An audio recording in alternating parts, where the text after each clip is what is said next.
Hello, family whom I love so much. Welcome to another character trait lesson.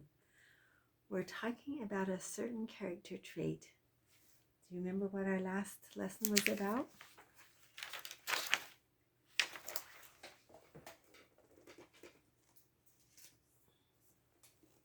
Courage. Courage means to be brave. And we talked about there are 4 different ways that we're going to talk about having courage. And the one today that we're going to talk about is facing your fears. Is there anything that you're afraid of?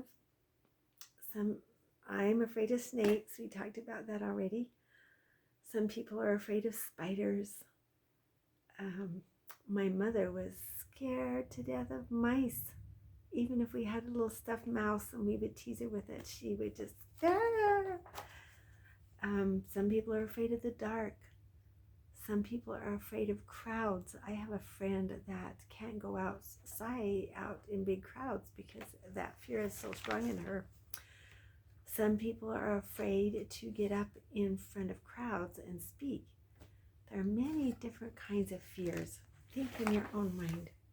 What kind of fear do you have? Do you have anything that you're afraid of? Let me tell you about some ways to face your fears and overcome them. Have the courage to use that character trait of the courage to overcome your fears. First of all is to face your fear. If I see a snake instead of screaming and running, I have to stop and face it. And then the second thing is to calm down. Just calm yourself down, get a peace inside of yourself, and then it's easier to deal with your fear. And talk about your fear with someone that you trust. Mom, I'm really afraid of spiders, or Mom, I'm afraid of the dark. Find someone that you can trust and talk to them about it. And the last one is take baby steps. Let's say you're afraid of heights. Take 1 step up a ladder. And then the next day, take 2 steps up. And then the next day, 3 steps up. And before you know it, you'll be at the top of the ladder. And maybe it won't be quite as frightening. 1 little tiny step at a time, baby steps, to help overcome your fear. I'm going to tell you a story about a man. Now, if you're flying into Chicago, you decide you're going to go to Chicago, the airport that you're going to fly into is called the O'Hare, Chicago O'Hare Airport. I want to tell you about the man whose name that airport is from. In the Second World War, the United States had big, huge ships that were called aircraft carriers. These aircraft carriers were big enough that planes could fly in on them and then fly out on them. And it took many, many hundreds of people to maintain these aircraft carriers. This one particular time, the fighter planes that usually stay on the aircraft carrier accommodates, took care of, these airplanes and their fighters were out in a battle over the Pacific Ocean with the Japanese. It was a fierce battle. And there was a man by the name of Butch O'Hare. And he'd been in the middle of the battle just fighting for all he's worth. And it was up in the sky. The Japanese were fighting with them and the Americans were fighting. And Butch O'Hare's airplane was so bad and so riddled that the commander told him to go back to the aircraft carrier. Butch didn't want to leave the fight, but he needed to obey his commander, so he turned around and was heading back to the carrier when all of a sudden he ran into a different group of Japanese fighters. And there's just one of him, and there's a bunch of them. And these Japanese fighters were heading straight for the aircraft carrier. Now remember, the aircraft carrier didn't have any planes on there to protect it because these planes were off fighting another battle. But Joe O'Hare could see the problem that was the aircraft carrier was in. So he engaged that whole squadron of Japanese fighter all by himself. Do you think he was afraid? Of course he was afraid. Brave people are afraid. They just continue to do what needs to be done because it is so important. So he goes in with all of his might and he shoots down 5 of the squadron air fighters. And then he realizes he's out of ammunition. And instead of turning and running, he starts taking his airplane and tries to dive in to the Japanese fighters' airplanes and crash them with his own airplane. And he knows that would take his life. He knows it would kill him. But he wants to protect this aircraft carrier. And so the Japanese squadron leader could see what this American fighter was trying to do. And so he called off the fight and he took the rest of the planes that were flyable and they flew away in the sunset. And Butch O'Hare was able to coax his broken down plane back to the aircraft carrier and land safely on it. So there is a story about a man who faced his fears even under bad, hard circumstances, even though it took a lot of courage, didn't it? Did you know that every time we face our fears, it becomes easier? Our fears might never ever go away, but it becomes easier. Facing snakes is easier for me than it used to be. Oh, let me tell you a story. Many years ago, when I was just a young mama and had 2 little children, we lived in Rose Valley. And this one day I was outside hanging clothes out on the clothesline. And here comes this huge, giant, brown, hairy tarantula spider. And I had never seen a tarantula spider before. I was scared. My heart started pounding. Remember how we talked about that? My hands started shaking. And my breath started coming in short spurts. And I thought, what do? I don't want this spider around my 2 little children. So I go find a can and take it and sneak over to it and put it down on top of that spider. And I wait and wait until Grandpa comes home from work. And I say, guess what? I caught a tarantula spider. There was a spider outside. And I go to show him and we pull up the bucket.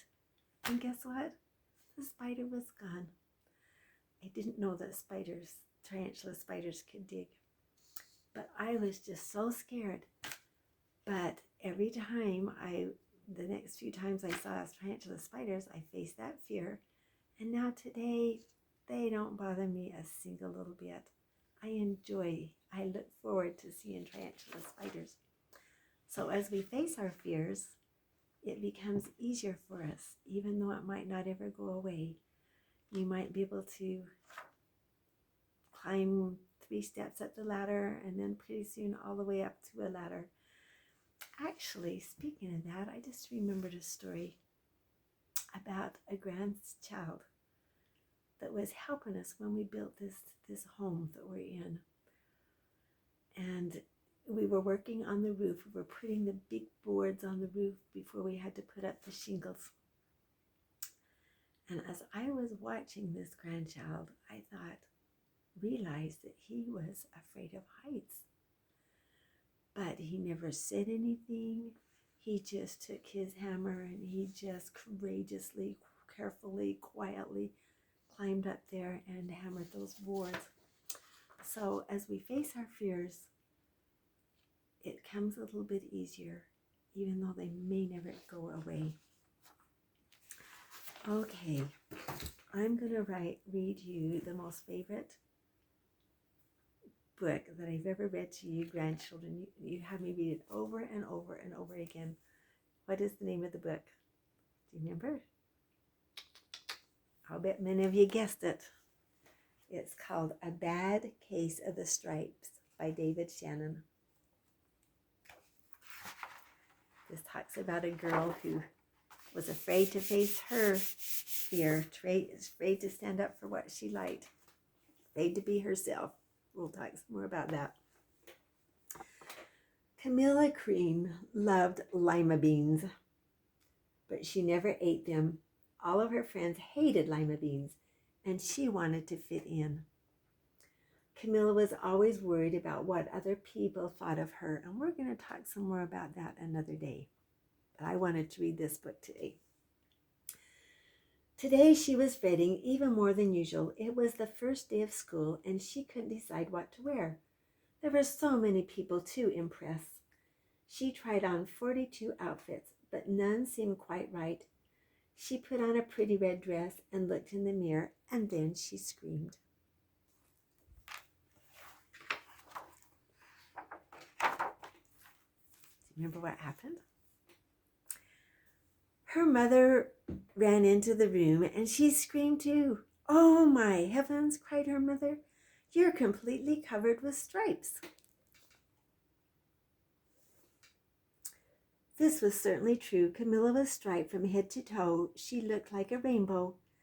Mrs. Cream felt Camilla's forehead. "Do you feel all right?" she asked.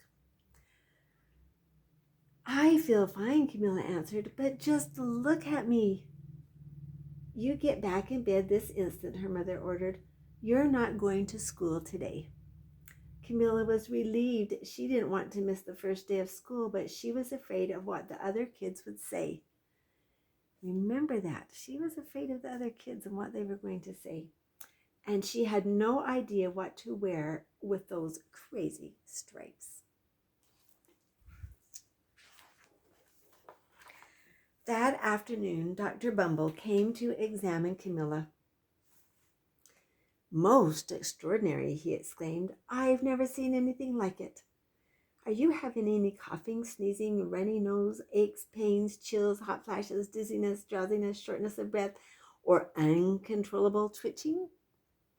"No," Camilla told him. "I feel fine."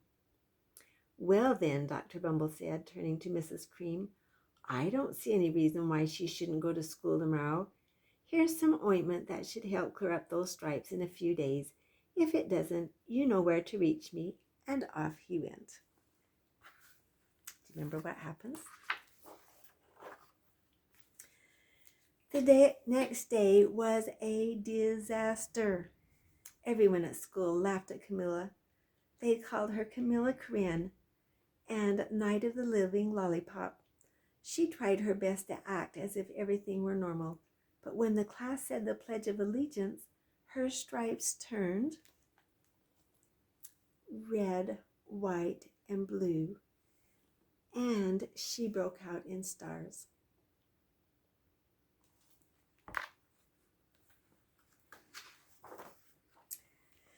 The other kids thought this was great. One yelled, "Let's see some purple polka dots." Sure enough, Camilla turned all purple polka dotty.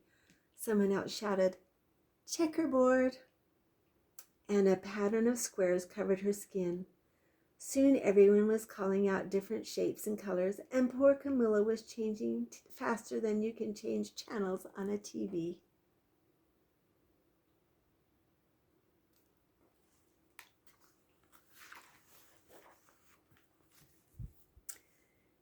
That night, Mr. Harms, the school principal, called. "I'm sorry, Mrs. Cream," he said. "I'm going to have to ask you to keep Camilla home from school. She's just too much of a distraction. And I've been getting calls from the other parents. They're afraid those stripes may be contagious." Camilla was so embarrassed. She couldn't believe that 2 days ago everyone liked her. Now nobody wanted to be in the same room with her. There's a picture of the principal calling Camilla's mom.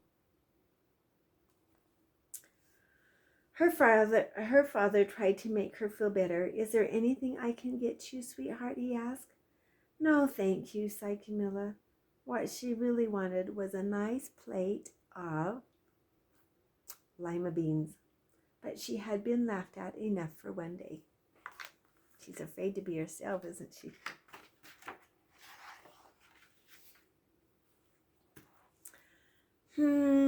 Well, yes, I see, Dr. Bumble mumbled when Mr. Cream phoned the next day. I think I'd better bring in a specialist. We'll be right over. Poor Camilla.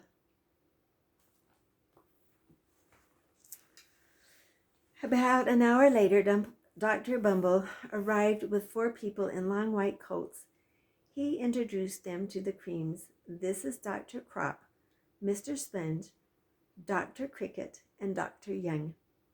Then the specialist went to work on Camilla. They squeezed and jabbed, tapped and tested. It was very uncomfortable.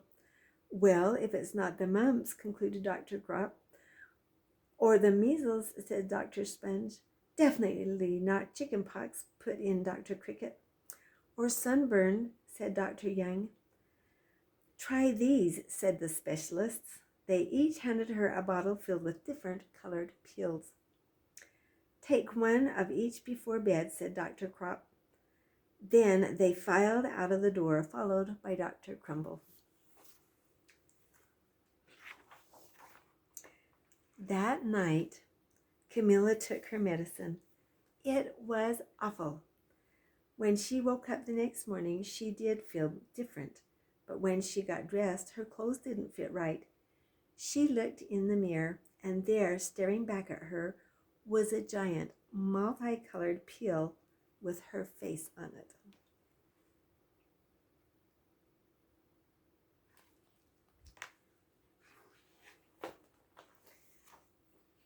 Dr. Bumble rushed over as soon as Mrs. Cream called, but this time, instead of the specialist, he brought the experts.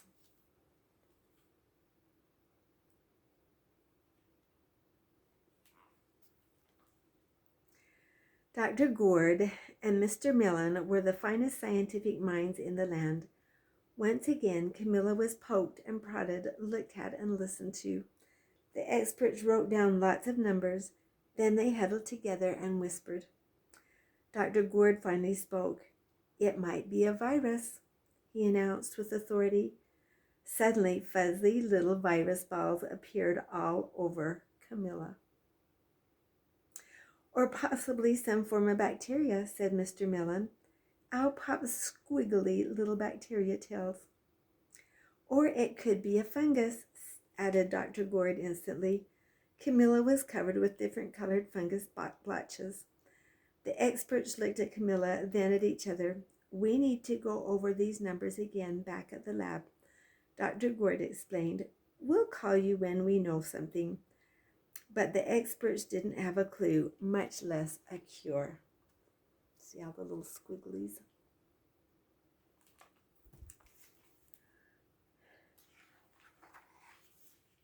Poor Camilla. By now, the TV news had found out about Camilla. Reporters from every channel were outside her house, telling the story of the bizarre case of the incredible changing kid. Soon, a huge crowd was camped out on the front lawn.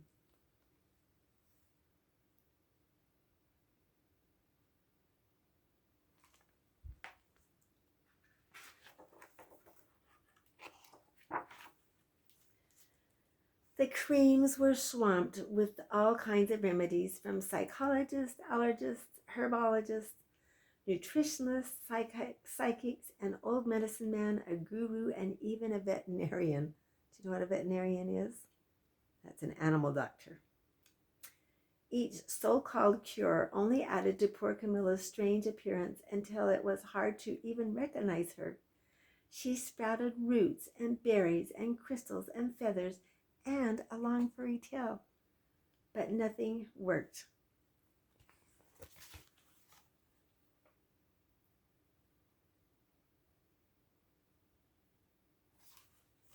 Poor Camilla. One day, a woman who called herself an environmental therapist claimed she could cure Camilla. Close your eyes, she said. Breathe deeply and become one with your room. I wish you hadn't said that, Camilla groaned. Slowly, she started to melt into the walls of her room. Her bed became a mouth, her nose was a dresser, and 2 paintings were her eyes. The therapist screamed and ran from the house. What are we going to do? Cried Mrs. Cream. It just keeps getting worse and worse. And she began to sob.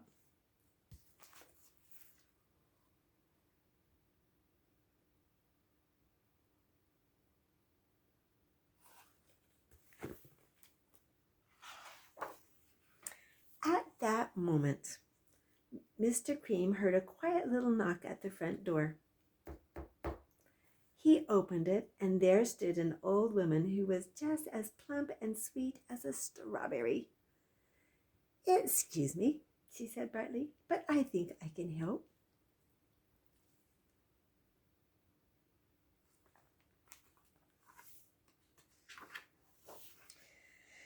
She went into Camilla's room and looked around. My goodness, she said with a shake of her head. What we have here is a bad case of the stripes. One of the worst I have ever seen. She pulled a container of small green beans from her bag. Here, she said, these might do the trick. Are those magic beans? Asked Mrs. Cream. Oh my, no, replied the kind old woman. There's no such thing. These are just plain old lima beans. I'll bet you'd like some, wouldn't you? She asked Camilla. What's Camilla going to say? She's embarrassed that she likes beans. Camilla wanted a big, heaping plateful of lima beans more than just about anything, but she was still afraid to admit it. Yuck, she said. No one likes lima beans, especially me. Oh dear, the old woman said sadly. I guess I was wrong. She put the beans back in her bag and started toward the door. Camilla watched the old woman walk away. Those beans would taste so good. And being laughed at for eating them was nothing compared to what she'd been going through. She finally couldn't stand it. Wait, she cried. The truth is, I really love lima beans. I thought so, the old woman said with a smile. She took a handful of beans and popped them into Camilla's mouth. Said Camilla. Do you remember where her mouth is? Look at.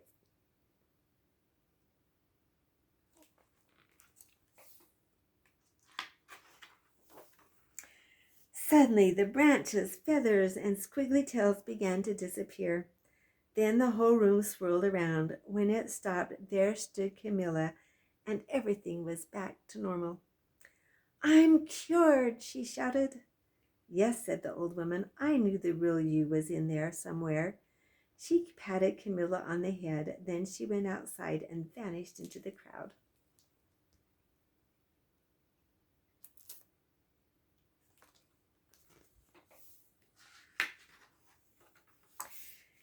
Afterward, Camilla wasn't quite the same. Some of the kids at school said she was weird, but she didn't care a bit. She ate all the lima beans she wanted, and she never had even a touch of stripes again.